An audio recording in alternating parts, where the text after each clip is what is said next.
Much has been made over the past year, especially thanks to the great work of ProPublica, about the luxurious lifestyle and the trips and the high dollar gifts that Supreme Court Justice Clarence Thomas has gotten from his billionaire friends. But we also know that there's a lot of corruption on the court. And so the question remains, is he really that different from the others? They've gotten gifts and they've gotten trips and things like that. No, it turns out that when you actually total it all up, there's no comparison to be made here. Here is a chart of the gifts between 2004 and 2024 that all the Supreme Court justices that served over that time received. And you almost cannot even see on the chart anyone else. And that's people like Scalia and Alito. These are bad, corrupt ideologues, and they barely measure up. Whereas Clarence Thomas pulling in $4.75 million is the total amount of the gifts. He got well over 4 million of those. So add all of the rest up and it's a small fraction of what Clarence Thomas got. And you can see the breakdown of those values here, the number of gifts. So there are some people like Ginsburg got dozens of gifts, but they weren't worth all that much, certainly not in comparison to Clarence Thomas.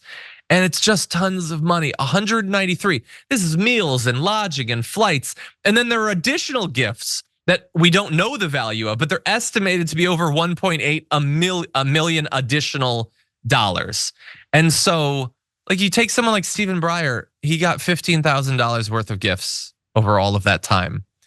And again, I say this not because like, oh my God, this is amazing and revelatory and now something will happen.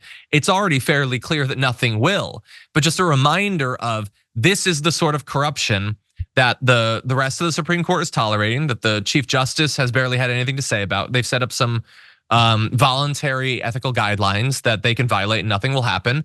The Republicans, despite supposedly being questioning of the elites, don't want any reforms to be made, and they won't be taken off the court. And that's the way it works. It's openly, brazenly corrupt. And now that they know they can get away with it, even when there's a scandal, I imagine it's gonna get worse from here on out. But Brett, what do you think? John, I'm not sure I agree with you on your detective work there. Have you ever heard of a little thing we in the business call Christmas? You only get gifts if you're a good little boy or girl that year. And the same goes for the Supreme Court. If you are a good, well-behaving, worthy justice, then you get gifts. Everyone else, by Santa's logic, and I leave it to you to disagree with Santa Claus, John.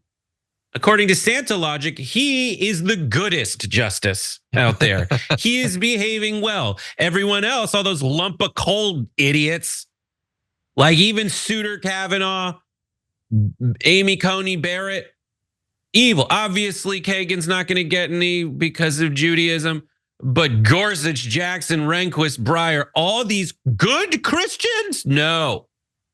Evil Christians. The only good people are the ones whose gift totals are visible. It's also in line with influencer culture because I can see how wealthy they are. Clarence Thomas, number one. It's judicial prosperity gospel. Christian judicial. Christian judicial, yeah. Like the right-wing populism is, there's a lot of lies in American politics. There's a lot of them. 4 million, he's getting $4 million. Something is wrong with that. What's wrong is he felt completely fine being like, all right, it's like tax season where you're like, I got to find a way to change my income or whatever, write off some of these expenses. And you go to an accountant and they're like, I can do half. He's like, here are my disclosures. I can't hide the $2.4 million in disclosures. He hid or didn't disclose multiple times, hundreds of times more than other people got disclosed over their entire careers. This guy was able to hide for a while.